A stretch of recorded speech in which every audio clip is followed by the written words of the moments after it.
Rugby කිව්වම මතක් වෙන්නේ මහනුවර. මහනුවර කිව්වම මහනුවර ක්‍රීඩා සමාජය. ඔවුන් මේ වන විට අන්තර් සමාජ ලීග් රග්බි තරගාවලිය 24 වතාවක් ජය ගන්නට සමත් වෙලා තියෙනවා. මහනුවර ක්‍රීඩා සමාජය ගැනයි මේ කතා බහ.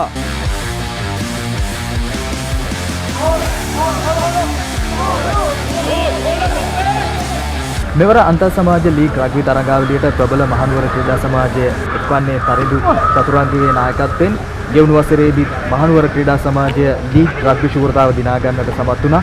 තරිඳු මොන වගේ සූදානමක්ද මෙවර තරගාවලියට තියෙන්නේ? අපි දැන් ඔෆ් සීසන් එකේ අපේ ස්ක්වොඩ් එක මාස 3ක් විතර එක දිගට ට්‍රේන් කරලා ඉන්නේ. හොඳ ප්‍රෙපරේෂන් එකක් තියෙනවා මේ සීසන් එකට. ලංකාවේ රග්බි කිව්වහම මතක් වෙන්නේ කැන්ඩි මහනුවර ක්‍රීඩා සමාජය. මොන වගේ අභිමානයක්ද තියෙන්නේ මේ කණ්ඩායමේ වට නායකත්වයේ මෙවර හම්බුණාට පස්සේ? ඇත්තටම කියනවා ලොකු ප්‍රිවිලේජ් එකක් මේ ටීම් එකේ කැප්ටන් කරන්න හම්බුණ එක ගැන. ඒ වගේම ලොකු රෙස්පොන්සිබිලිටි එකක්. බලනවා ඒ චැලෙන්ජ් එක අරගෙන ඉස්සරහට කරගෙන යන්න ටීම් එකේ සපෝට් එකත් එක්ක ගොඩක් සතුටුයි ඇත්තටම. ක්‍රීඩකින් කීප දෙනෙක් පසුගිය වසරෙන් පස්සේ මේ වසරේදී ඕගලන් කණ්ඩායමට නැහැ. ඒකට රීප්ලේස් කරලා තියෙන මොන වගේ ක්‍රීඩකයන්ද? විදේශ ක්‍රීඩකයන්ටත් අවස්ථාවක් තියෙනවා කාලයකට පස්සේ ලීග් සීසන් එක ක්‍රීඩා කරන්න ලංකාවේ. මොන වගේ අභියෝගයක් අනිකුත් කණ්ඩායම් වලින් ඕගලන්ට එල්ල වෙයිද?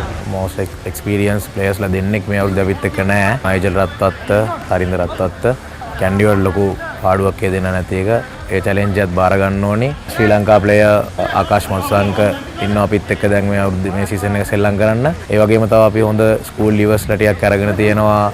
හොඳ යං සයිඩ් එකක් ඉන්නවා අපිට. ඒ වගේම එක්ස්පීරියන්ස් ප්ලේයර්ස්ලා තව ටිකක් ඉන්නවා අපිත් එක්ක. මීට අවුරුදු ගානකට කලින් ඇත්තටම තිබ්බා ෆොරින් ප්ලේයර්ස්ලා ඇවිල්ලා සෙල්ලම් කරන එක. එතකොට අපේ ප්ලේයර්ස්ලාත් ෆොරිනර්ස්ලාත් එක්ක ගාලා ඉන්ටර්නැෂනල් ප්ලේයර්ස්ලා සෙල්ලම් කරන්න හුරු වෙනවා. ඒක ලොකු වාසියක් කියලා හිතනවා මම. 25 වෙනි පාරට මේ පාර දිනන් මොන වගේ සැලැස්මක්ද ඒකට දාගෙන? අපිට එන පළවෙනි මැච් එක ඒ ටීම් එක මොකක් වුණත් අපි ඒ ටීම් එකේ චැලෙන්ජ් එකක් විදිහට තමයි බාරගන්නේ. මැච් බයි මැච් ගිහිල්ලා අපේ ලීග් එක ඉවර කරන්න තමයි අපේ බලාපොරොත්තු තියෙන්නේ. කැන්ඩිත් එක්ක ඉන්නවා සෑහෙන ෆෑන් බේස් එකක්.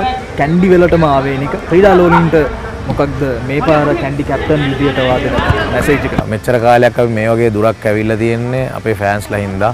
අද වෙනකල් ඒගොල්ලෝගේ සපෝට් එක ඒ විදිහටම තිබ්බ අපිත් එක්ක. ෆෑන්ස්ලාගෙන් ආදරෙන් ඉල්ලනවා එකතු වෙන්න අපිත් එක්ක මේ සීසන් එකෙත් එන්න අපේ මැච් බලන්න. ඔයාලගේ චේක අපිට ඕනි කියලා. පසුගිය වර ශූරයන් විදියට තමයි මහනුවර ක්‍රීඩා සමාජයේ එන්නේ. ඒක ප්‍රෙෂර් එකක්ද? හැම අවුරුද්දෙම ප්‍රෙෂර් තමයි. ඉතින් උඩට යන්න පුළුවන් টොප් එකේ ඉන්න අමාරුයි. ඒගොල්ලන් දන්නවා টොප් එකේ ඉන්න ඕනේ කියලා. ඒ වුණාට මේ අවුරුදු සීසන් එක මම හිතන්නේ ෆොරින් ප්ලේයර්ස්ලා අනිත් ක්ලබ්ස් වල ගහන නිසා කම්පිටිටිව් වැඩි වෙයි. හොඳ සීසන් එකක් බලාපොරොත්තු වෙන්න පුළුවන්. ගෝල් එකක් තියෙනවද?